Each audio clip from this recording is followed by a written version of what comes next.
Austerlitz says living is action. I concede that relentless sensing is an entropy which becomes an exit. I should explain how I came to live sandwiched between the walls with my autonomy splattered.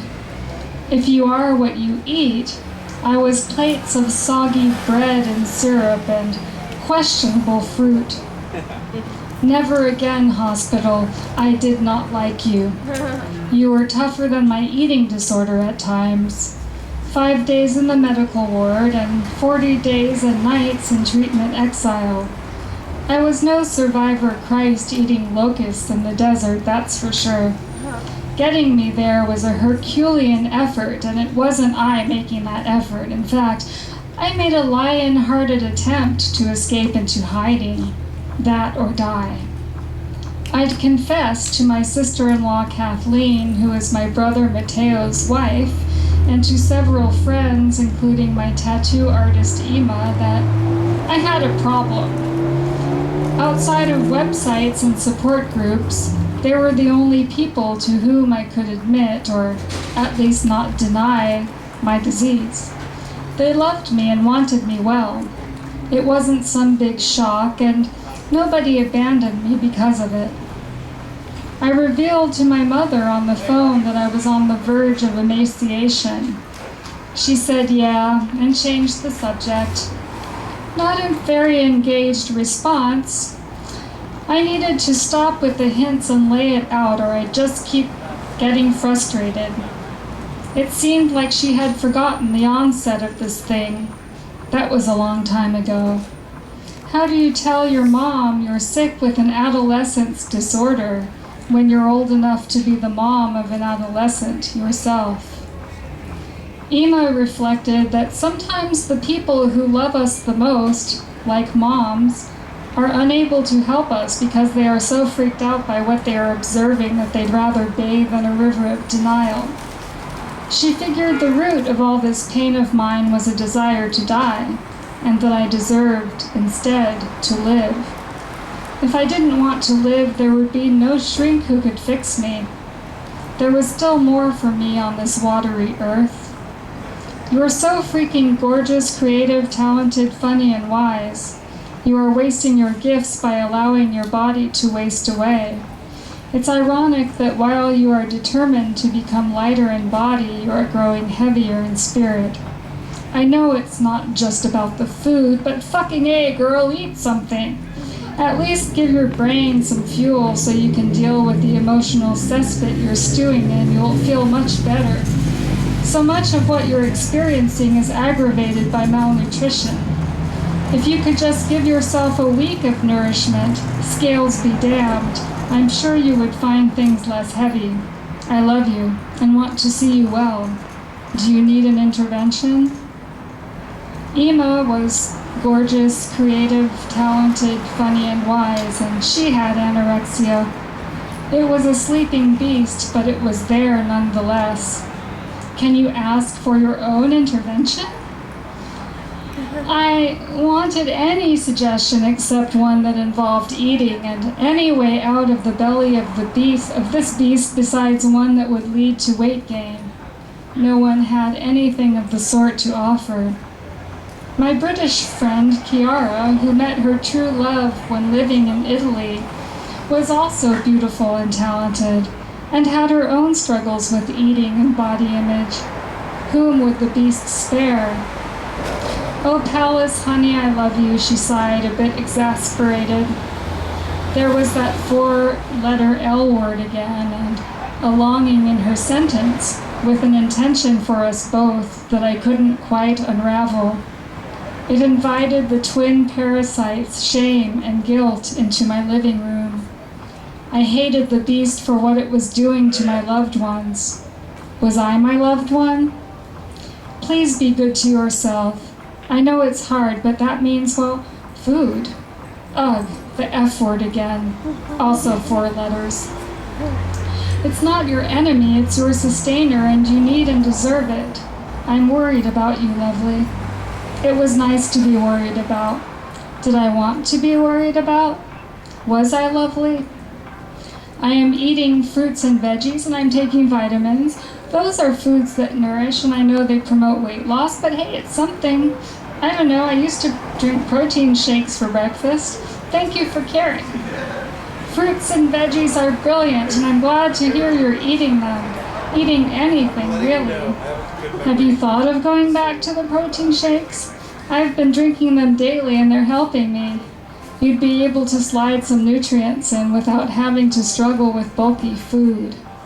Okay, I can walk down to the market and see what kind of protein powders they've got. Some of the flavors are nauseating. I'm skinnier today, body weight accounted for down to the ounce, using 3 scales. Oh, good grief, you're still losing, Kiara sighed. Sweetie, you know I'm not going to tell you to just pick up the fork and eat, but how can I not worry? You don't have any more to lose, darling, except maybe your life. I love you, Kiara. Thank you for the encouragement. I have some writing to do, but I'll walk to the store when I'm done. Pet the pussies for me. Meow. Didn't go to the store. The beast always has its reasons for separating me from food. Too busy, too tired, too late, too bad. I had been sneaking off to a bi-monthly patient and family support group in the basement of a local hospital, and Emma and Kiara knew. Emma remarked that I always seemed to do a little better after groups. I did eat more, and eating is the best indicator of progress for an anorectic. She surmised that the environment bolstered my self-esteem. Who knows? Certainly our priorities were in the same place. Patients and their parents and partners could ask for and lend advice, encouragement, and insight. We refrained from mentioning calories, numbers, weight, and shape so as not to trigger the other patient's disordered thoughts. Although this was not treatment per se, the group would be pivotal in my recovery. The hospital's group was different from the peers-only meetup I had formed for local sufferers, where structure was loose and BMIs and other stats peppered the discussions. Both groups upheld the participants' right to confidentiality by not providing identifying information to outsiders. Once things settled and those who didn't feel comfortable bearing their faces along with their souls dropped out, a handful of awesome women in various stages of recovery remained, most of whom chose to stay in touch with the others. Our dispersion was due to schedule conflicts and life happening, but while it lasted, it was a clear step up from the online fora in which we were starting to waste time, the fate of the postmodern struggler. Finally, I had a support person. It was my priestess friend, Audra. She had never suffered from an eating disorder, nor had she been privy to mine. It didn't matter. She wanted to be there for me. At least I'd be sitting beside someone who'd announced to the group, I'm here to support Pallas. Every other Wednesday, Audra would inch across the bridge through annoying traffic, lowering her window at least once to lance a, "Watch it, asshole!" Come 7 p.m., we'd be on folding chairs in a circle, introducing ourselves to people of different ages, ethnicities, and genders who wrestled with the same monster. The beast ran amok in adolescent circles. Nonetheless, some parents seemed surprised that there were others who got what they were going through. It pained them to know that so many traversed the mostly private hell of an eating disorder, and it reassured them to feel understood. Everyone has something to say about these disorders, some theory, some opinion. It's different when it hits your home. You armor up and brace yourself. Neighbors don't knock on the door juggling flowers and home-baked pies for the parents of anorectics like they do for those of cancer patients. Parents of eating disordered kids are asked to keep things quiet. It's more of an implicit plea than an asking. Parents are often relieved to oblige, since most of the time acquaintances and even loved ones treat them as if they have a petulant brat on their hands instead of a dying child. Adults don't have it much better. We all had our stories, and most participants complained of some relative or friend engaging in confidentiality breaches or in things like body, food, and diet talk, regardless of any objections expressed. Sometimes there were 20-odd attendees, and other months, 60. Large or small, the group proved extremely informative, reasonably intimidating, and appropriately sad for Audra. It was instrumental in helping her to understand my position, or rather, that of the beast, which had effected a coup on my brain. She grew sensitive to my needs and challenges, having learned more about what makes our captors tick. They were all the same, different sufferers, distinct personalities, same beast. Let things go long enough and we're all beast, no personality. The light behind our eyes extinguishes. Then, for all intents and purposes, we're dead. There is one medicine, food, not going to happen with the beast trailing us. Sometimes Audra would speak up. She loved to talk and folks loved to listen. She'd ask questions and offer what perspective she could. Someone in her inner circle had struggled with bulimia and endured some very dark moments. There are events and feelings you can't brush aside and forget. If I tried to share, however, the doctor would shush me. "You're too sick, Pallas. No one's going to listen to you." I was too sick, but this group was for sufferers, wasn't it? I'm pretty sure I qualified. Once I took some anti-inflammatory meds for my chronic pain during group, and Audra assumed it was a handful of diet pills which I'd pop at intervals when we were anywhere in the vicinity of food. Holy cats, did I get an earful. Can't say I blamed her. I wouldn't have put it past the beast to pull such a stunt. Are you trying to trigger those poor kids by taking weight loss supplements in front of them? But they're not. I fished the bottle out of my purse. Audra shot me a fiery peripheral glance. Doesn't matter. The kids could assume they are. Oi. Upon our return to the parking lot, we'd have our usual back and forth about when I'd finally be getting myself to an emergency room. Not many other places to turn when you're uninsured. I had intended to go some months before when, due to lightheadedness, I'd fallen down a flight of steps in a metro station and lacerated my ankle. "Okay, next time," I bargained. "I'll look for another doctor first. It's cheaper." "I already asked you to go to the ER following group and you agreed to do so. I requested that your friends support you in this decision and they all have your back. You are not well and this could be a first opportunity for you to get help," she sighed. "Go to the ER for now. Consider it temporary damage control for the malnutrition. Worry about the whole living life to the fullest thing later. We'd be happy with that." "I understand, but your friend Ima told me she wants you to realize the brightness of your being, and you do deserve that. I think your ka is fading. The spiritual Pallas isn't thriving in that physical body anymore, and like it or not, you need a ka. When did you see my ka?" "I can see it right now, and it's not looking good." Audra paused to draw in another breath of universal vitality.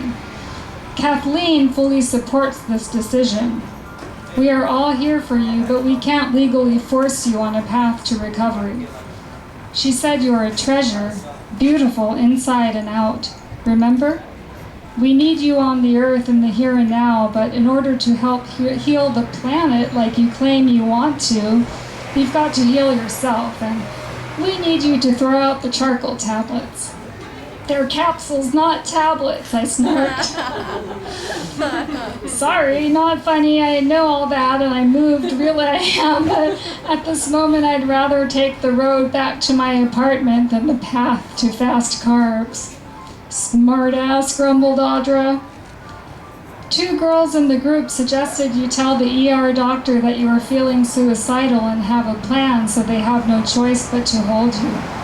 That could get you transferred into some sort of program, even though staying in it will be up to the state and what it's willing to pay for.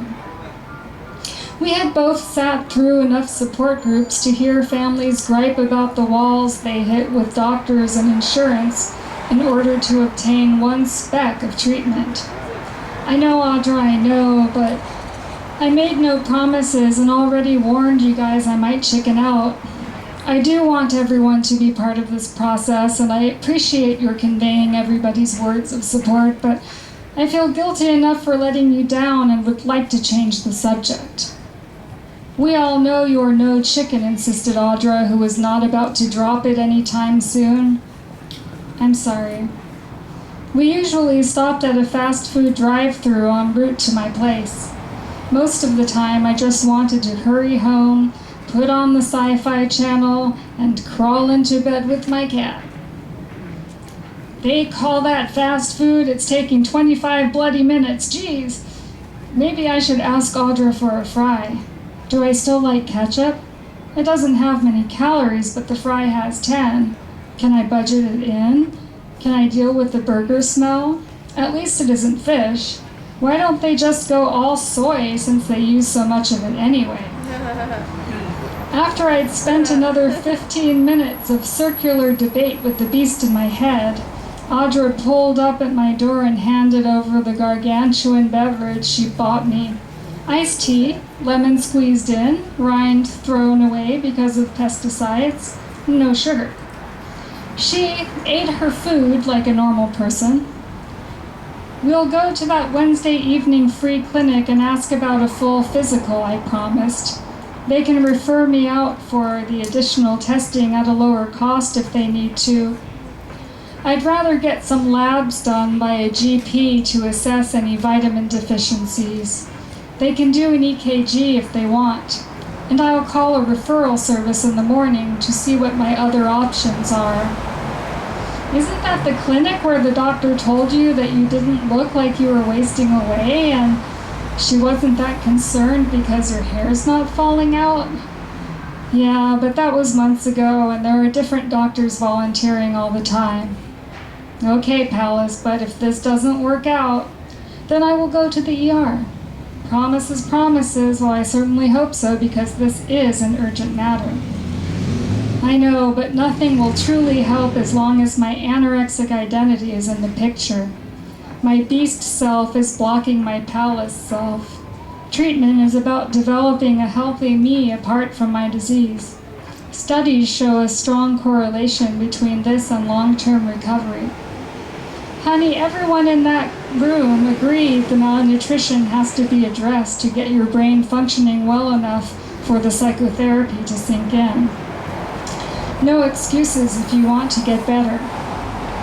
My next therapist will have to be one trained in eating disorders, somebody I mesh with, not a hack trying to sell people on their oh-so-innovative, overpriced program. Treatment is for the rich, it seems. No regular psychotherapist would work with me as long as this devil was on the loose. I'd had a specialized one before, but she was an intern who, after relatively few sessions focused on past family trauma, no longer felt competent to help me. The compassionate and enthusiastic yet overwhelmed trainee told me I was not committed enough to my recovery, that she wanted to see me recovered more than I wanted to recover, and that I wasn't progressing fast enough. She decided to consult with her supervisor, who instructed her to hand me an ultimatum. The irony was that without a therapist to believe in me, I had less of an incentive to try. She'll see. This disease requires patience. I'm actually laughing at her naivety as I type. Seriously. I'll talk to you tomorrow. Please have some good news. I love you. Love you too, Audra. After some hemming and hawing, I made an appointment with a specialized therapist named Tula Phillips, whom I'd found online. I wanted someone located within walking distance of me, and she could slide on her scale a bit. At our second session, I decided to stick with her and visit every Thursday afternoon. And that's chapter 2. Thank you. Thank you. So, Tracy, you can start whenever you want. If you want people to take a cupcake and beverage break or a shopping break or whatever, that's fine. Stop anyone from the cupcake. So what I propose is a 5-minute refreshment break. And again, I encourage people to do some shopping. Halloween is coming up and there's a wide assortment of costumes. And it's just as good as Buffalo Exchange, and it's independent. How much are the books? Oh, sorry. Okay, so this book is $20, and for those who don't have that much to spare at the moment, I have my novella Evangeline and the Drama Wheel that I'm pricing at $10 for this event. Usually it's $15. So anyway, thank you. Yeah.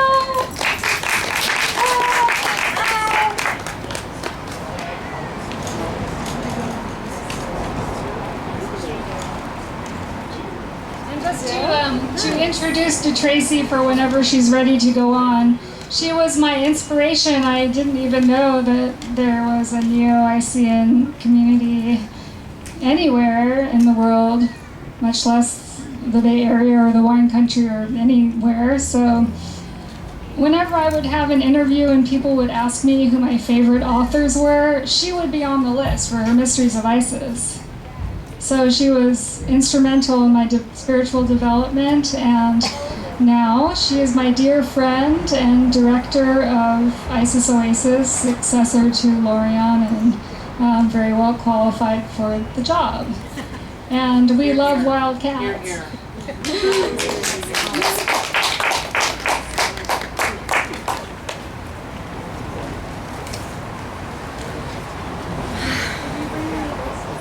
I'm gonna leave my stuff.